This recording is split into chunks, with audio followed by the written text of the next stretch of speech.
This is Pet Life Radio. Let's talk pets. It's Oh Behave with Arden Moore, the show that teaches you how to have harmony in the household with your pets. Join Arden as she travels coast to coast to help millions better understand why cats and dogs do what they do. Get the latest scoop on famous faces, their perfectly pampered pets, and who's walking who in Rin Tin Tinseltown. From famous pet experts and best-selling authors to television and movie stars, you'll get the latest buzz from wagging tongues and tails, garner great pet tips, and have a doggone fur-flying fun time. So get ready for the pause and applause as we unleash your Oh Behave host, America's pet edutainer, Arden Moore. Welcome to the Oh Behave show on Pet Life Radio. I'm your host, Arden Moore. Hey, our special guest today is able to think like a dog, and he's definitely got catitude. Thank goodness, though, he has thumbs, so he can hold his drawing tools to create cartoons that are going to make you think and laugh. Yes, his cartoons are awesome, but we got to pay for this show by taking a quick break. We'll be right back. Time for a pause. 4 furry ones actually sit and stay. Oh Behave will be right back. Pet Greens is proud to support Oh Behave on Pet Life Radio. Our small family farm produces live organic cat grass, catnip, and soft chew treats packed with green nutrition to help your pets truly thrive inside. We're partnering with pioneer cat behavior expert and best-selling author Pam Johnson-Bennett to help indoor cats live their best lives with indoor enrichment tips for their parents. Anyone who knows me knows I am a very strong proponent for cats being indoors. But when we bring cats indoors, where I feel it's safest, we have an obligation to make sure they have a fulfilling life, that they get enrichment. And part of that enrichment is encouraging health. And a big part of that health is cat grass. Cat grass helps with the prevention of hairballs. It can help keep your cat away from houseplants. It's also fun for your cat. It's a natural behavior that your cat wants to chew, and you know that you're providing it in a safe way. For more information on the benefits of cat grass and catnip for your cat's indoor enrichment, visit petgreens.com. Let's talk pets on PetLifeRadio.com. Oh Behave is back with more tail-wagging ways to achieve harmony in the household with your pets. Now back to your fetching host, America's pet edutainer, Arden Moore. Welcome back to the Oh Behave show on Pet Life Radio. I'm your host, Arden Moore. Please give pause and applause to the very talented Scott Metzger. Welcome to our show, Scott. Well, thank you so much for that nice introduction. Yeah, I'm happy to be here. All of us agree that life with our cats, dogs, and other critters are anything but boring. And folks, for nearly 30 years, Scott has been depicting our interactions with our pets in a comical and very candid way. And I have to fess up, I'm not trying to be a fan, but I got to say, there are times that I open my phone and out pops a Scott Metzger cartoon, and it just makes me smile for the rest of the day. You've got feline funnies, canine comedy, you got it all. And I know people are very curious too. How did you even become a cartoonist? Because you went to UC Davis, right? University of California. That's a brilliant school. And were you trying to be a brain surgeon? MIT geek? What were you hoping to do, and what happened when you got that diploma in your hand? Not trying to be a brain surgeon, not trying to be a veterinarian, which is another thing they're known for. Yeah, that's true. Yeah, I went to UC Davis. I started off as an art major actually there, and then I took a bunch of art classes, and so I ended up transitioning to doing communications. I had. Is that what your major's in? Yes, and okay. I basically essentially have an art minor. Just I'm a few units short. I was a few units short of that, but yeah, I the art classes weren't really doing it for me. I learned a lot. You're no Picasso. I mean, Yeah. no Renoir. Were you a doodler? Are you a doodler? I mean, when you are taking notes in class, are you making little drawings? Sometimes, yeah, I was always drawing, and I was never like, usually when I was growing up in school, I was paying attention. I would sometimes doodle a little bit, but yeah, I was always drawing as a kid, and so I always loved that. But I actually didn't start drawing, like really focusing on cartooning till after I graduated from college, because I was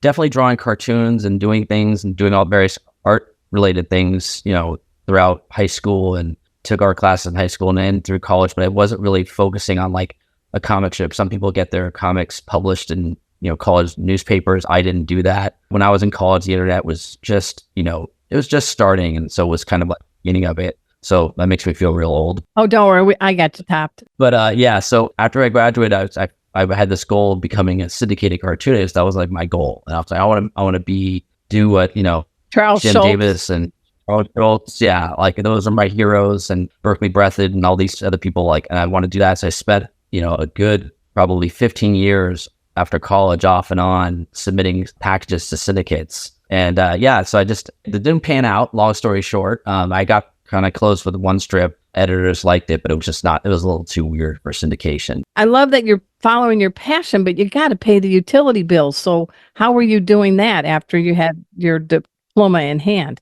So yeah, I worked various jobs. I started, I worked at a direct mail agency. I was doing a little bit of copywriting, some art production for a direct mail agency. Worked there for a few years. Then I transitioned to another nonprofit. The direct mail agency was a for-profit, but I moved to the nonprofit world and made money doing day jobs there. And so, yeah, doing work there. Well, I guess what I'm saying is help people out, because there's people that know you think to be syndicated is great, but we live in the time of the internet and everything's changing. So you're able to get your cartoons out there on social media platforms.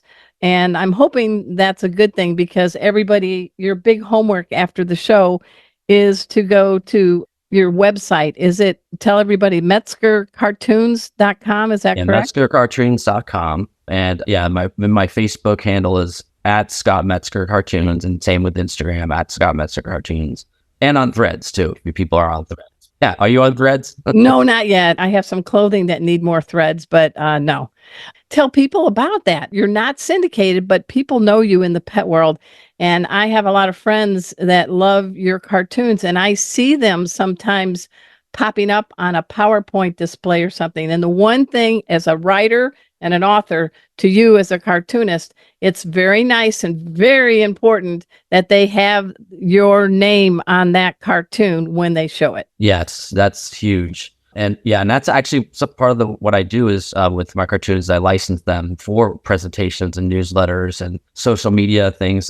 I work with a bunch of social media pages that pay a certain fee to post my work if they're a business page. And so yeah, I started posting my stuff on Facebook. Well, I started the Facebook page like in 2014 and Instagram 2015. So it's just consistency and just putting up content regularly. And I was lucky enough to get early on a couple cat pages that were pretty popular that had like hundreds of thousands of followers were sharing my stuff. And that's how it helped build my page. I think if my notes are right, you have something like over 273,000 followers on Facebook alone. And they're not all your relatives, right, Scott? Yeah, only 200,000 are. Wow. Yeah. So yeah, I've been fortunate that, it's connected with some people. It's like, actually for a long time, I was drawing cartoons about all kinds of topics, and I wasn't drawing that many cat or dog cartoons. And then one day I started to kind of focus on that. Actually, a friend of mine said, you should really focus on cat cartoons. It's like probably 2013 or something, 2014. And I said, I don't know, I'm not sure.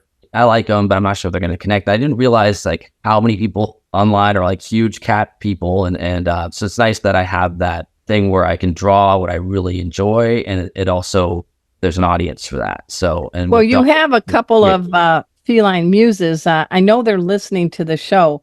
So could you give everybody a quick 411 on the two cats and the dog you have that maybe inspire you a bit? Yeah, and one of them was just wandering around right near here just a minute ago. But I've got two cats. But that's a cat, right? That's a cat. Yeah, so yeah, see I've got I've got a dog. I've got 2 cats and a dog. So I have a cat named Max. He's a tuxedo cat. He's about almost 14.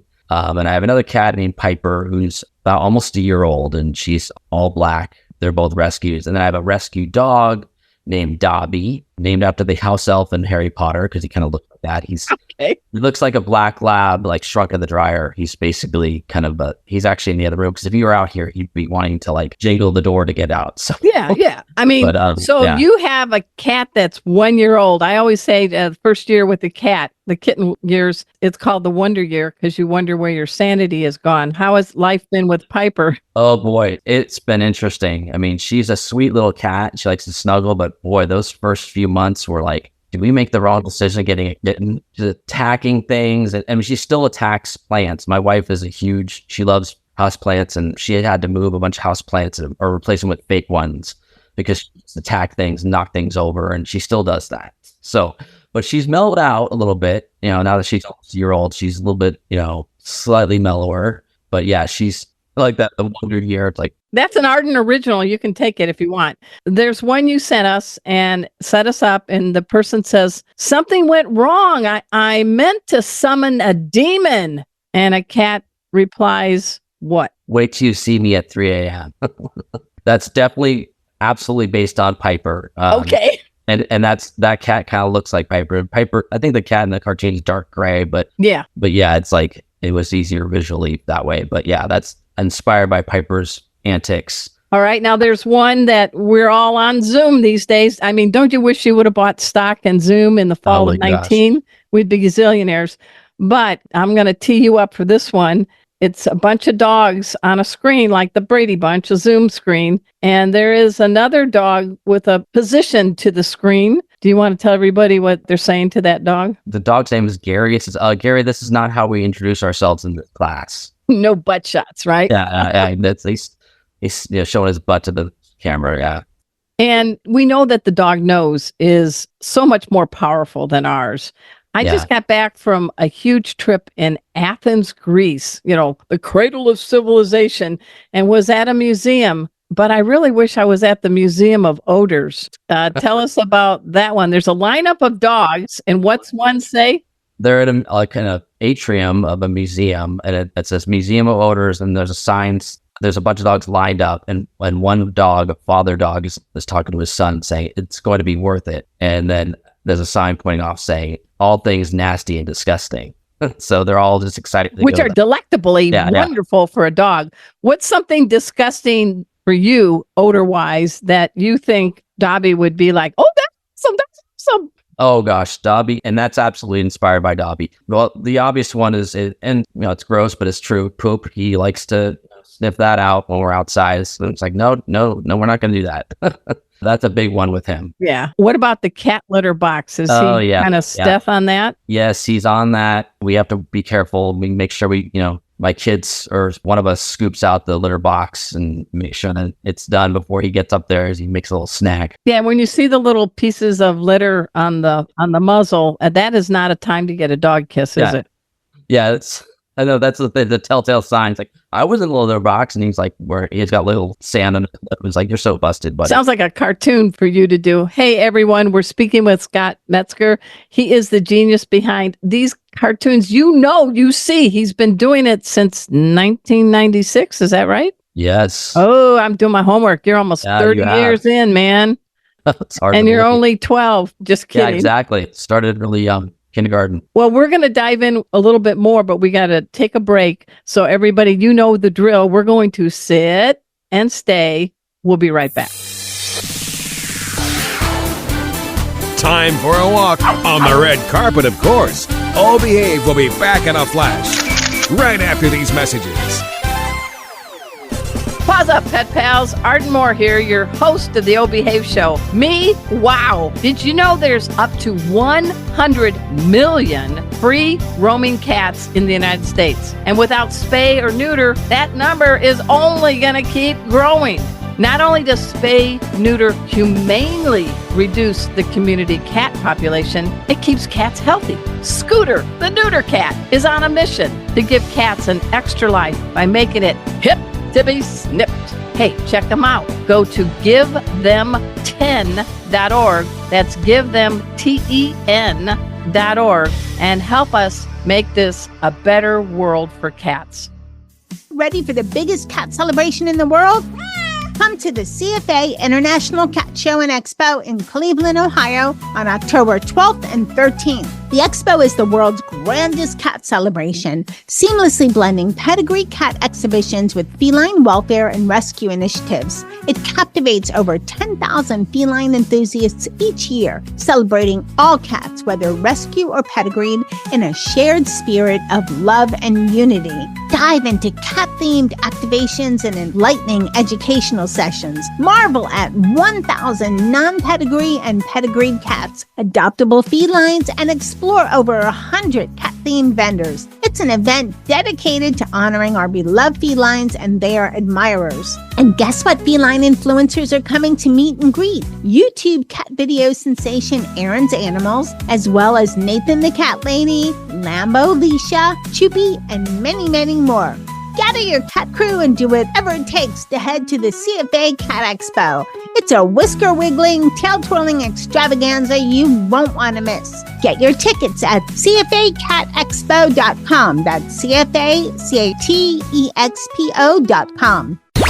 Let's talk pets Let's talk pets on Pet Life Radio. Pet Life Radio. PetLifeRadio.com. Hi, this is Jim Davis, the creator of Garfield, urging you to listen to the Oh Behave Show with Arden Moore on Pet Life Radio. Oh, yeah? We'll see about that. We're back from the lot. Just checked the paper and we had a record showing at the box. The letterbox, that is. Now back to Oh Behave. Here's Arden. Welcome back to the Oh Behave Show on Pet Life Radio. I'm your host, Arden Moore. I have been wanting to get this man on my show for quite a bit, and I just gave it a valiant try. I wrote him my whole life history on a DM on Facebook, gave him all my links so he didn't think I was A, a stalker, and B, that I really do have a radio show. And I was so delighted, Scott, that you actually promptly replied, which kudos to you. And I did this, and then Dallas got hit by a tornado, and I was without power for 5 days. So everything turned out okay because we have power now, and the big old trees that fell in our yard uprooted. Oh my! Missed our house. Oh, that's lucky, but I'm sorry about that. Yeah, but that's Mother Nature. Yeah. But anyway, so kind of keeping me with my sense of humor have always been your cartoons. And one of my picks is, people, if you bank at Chase Bank, you will never go into the lobby the same way again after seeing a Scott Metzger cartoon. And just to tee up, and I'll let you give the message, the teller is actually a squirrel, right? And there's a dog as a customer. Yeah. Walk us through it. So, yeah, the squirrel as a teller, and the dog is a golden retriever type of dog, and he's all excited. Squirrel. Yeah. So behind the squirrel is the Chase logo signage, and the squirrel saying to the dog, "Sir, it's just a sign. It's not a suggestion." So, I mean, think about, how did you get that? I mean, were you one day just in the bank line or what? I was, happened? yeah, pretty much. We bank at Chase, my wife and I. So, like, I was at Chase. I was like, just kind of, it just hit me. You know, that's the thing with ideas. They can just come at any time. You're just, you know, sometimes when you're sitting down to come up with ideas with a pad of paper, sometimes it's hard, but when you're out and about in the world, an idea just can come out of nowhere like that, you know, when you're driving. And my other corporate favorite for cats, for all of us that walk into a Walmart, we know the drill. There's usually a senior greeting us as soon as we get our one toe into the door. But in your cartoon, Scott, there's a cat with the Walmart blue jacket. Right. All right. What's happening? Because it's catitude time. So, yeah. So the customer is a man. He's looking down at the cat and he's saying, "Can you show me where the cat toys are?" And the cat's just sitting there, and on the back of his, because he's, you know, he shows his back, on the back of his vest, it says, "How may I ignore you?" Yeah. It's no longer with us, but who was that tribute to? That was to my cat, Hannah, who was a sweetheart. She loved my wife and daughter and could take or leave me and my son. So it was kind of like that. Yeah, I got a little bit inspiration. All right. I got two more. Can you tell I actually have followed you? All right. You've got a guy and he's out in the yard and he just threw a stick for his fetching dog. And then he looks down and the dog is not fetching. What's going on? Do you remember that one? He's looking at a tablet. He's a high-tech dog. Oh, I don't know if that's mine, actually. Oh, I thought it said the stick is right there and he's got a GPS. No, I think that's a Mark Parisi cartoon. Damn it. It's okay. I get mistaken for him quite a bit. And I think, yeah. I like you better. Every so often. It's okay. It's okay. It's totally, we have a very similar drawing style. So now you have a knack for knowing that cats like boxes. yes. And can you share a couple? Because we get the deliveries and it's a cat tree I'm going to be putting together for the cat, or it's cat toys. And I look over and Casey and Rusty, my 2 orange tabbies, are like, we're in the box. Yeah, exactly. That's true. Yeah, both my cats love boxes. Then Piper's hilarious because she'll get in even a tiny little box she'll sit in. What is it that they do that if they can fit, they sit? Is that kind of the thing? The funny thing is I saw this meme that was floating around. It said, we all make fun of cats or poke fun of cats for loving boxes so much, but if there was a huge box in your living room that you could fit in, you probably sit in it too. Which I thought was kind of funny, but I don't know. Every cat I've had loves sitting in boxes, and I know there's people that have cats that don't particularly like that. So, but I think for me, that's not been the case. They've always liked that, so it's kind of fun. I know that you have these cartoons and you do licensing, but you have some books too, and even the titles will make everyone go out and want to buy them. And so I want to make sure I've got it because I had them right here. The latest one that came out. Oh, you have squirrel, bacon, ball, and other distractions. What a great title for a book. Tell us about that. Thanks. Yeah, that's my collection of dog cartoons that came out in 2022, fall of 2022. How do people get their paws on it, Scott? Amazon. So it's on, and you search up for it on Amazon. That comes right up. Or you can go to metzgercartoons.com and click on, there's a homepage that has, if you click on the icon on my homepage, it takes you all 3 of my books. And then for the cat lovers, 50 ways to wake your human. Right. Give me a couple examples that you've personally experienced. Oh, that was like Miles, that was pretty much a tribute to my cat, Max, the whole book. In fact, my cat wrote the foreword for that book and my other one, but he just gets me up really early in the morning. He's getting a little older now, so he's not doing it as much, but he still does. He's and Piper's picking up the slack on that actually too. But he just scratches the mattress. How does Max wake you up? There's no latte waiting for you, right? Oh no, it's not gentle. It's scratching the mattress, knocking something off the nightstand, jumping, smacking me on the nose is a go-to for him. People are, oh, my cat's nose gently pats me on the nose. I'm like, no, it's a smack. It's like hitting my nose like it's a snooze button. So it's like, he hasn't knocked off. My wife often has a glass of water on her nightstand. I only use water bottles with lids now because I've learned. That's wise. Yeah, that's really smart. Yeah, she hasn't done that though, which is to his credit. But yeah, he's done all kind of meowing really loudly, batting the doorstop. That's another one of twanging all 2 and 4 in the morning, 5 in the morning. Yeah, so there's several cartoons in that book about waking the human up. Why are you such a cat daddy? What is it about cats? I say real men love cats, so you've had a lifelong love of them. Yeah, well, probably my first cat I had growing up was when I was 5 years old. We got a cat, so that's impressionable age. We had her till I was in high school, senior in high school. We also had a dog, a golden retriever, when I was in high school, and then Dobby was the first dog I've had since I was in high school. So I love dogs too. So cats. I just think they're kind of funny. They're both funny in their own kind of ways. Like cats are just they have this dignity to them in a way, and so they do something stupid or fall off, jump up on a shelf, and fall down. It's kind of hilarious. Do you ever notice, Scott, when they do it, they don't like to be embarrassed. They'll start grooming. Yeah, it's like they're casual. It's cool. You didn't see that. I meant for that to happen. Yeah, it's like it's pretty funny. But if a dog does it, the dog will do it again to get laughed, right? Whatever.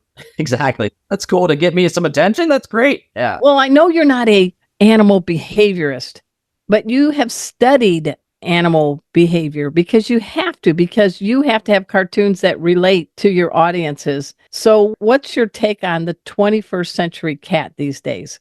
Not the one you grew up with, but now what's the cat? 21st century cat. The cat that's next generation. Well, basically, I think one thing that people need to know generally, and of course, but like a lot of people think that cats are super apathetic and they don't care about their humans and they're not friendly and they love humans. A lot of cats, I mean, like there are cats a little bit more aloof, but overall, they're really loving creatures. So people who say, I can't stand cats, I love dogs, but I hate cats. Well, I kind of feel like, have you been around enough cats to really make that judgment? It's okay if they don't like them, but it's like, they shouldn't say that they're not friendly or loving. Well, Casey, my big orange tabby who teaches pet first aid with me, he's a therapy cat. He comes in to a memory care center wearing a cowboy hat in a pet stroller and shaking paws. I actually call him my BFF. I call him my best feline friend. Oh, he was cute too. He's a long drink of water. But I think you're right. I love it when guys say, you hear people say, oh, my dog loves me. And I think my cat does too. I think so. I think Cats so. have kind of a more casual roommate, like, let's hang out for a little bit. But it's like, point. What about dogs? What's your take on dogs? Yeah, dogs are hilarious because they're so like, I mean, my dog Dobby is just like, they show so much enthusiasm when you walk into a room. They're really happy. You're a rock star. Yeah, exactly. So he's also has a little bit of separation anxiety. So if I go outside for a little bit and come back, didn't think you were going to come back. So I've missed you. It's been 5 minutes. Seems like 20 years. So how many cartoons do you do a week, a day? I know the brain, the creative side, is not a 9 to 5 kind of process.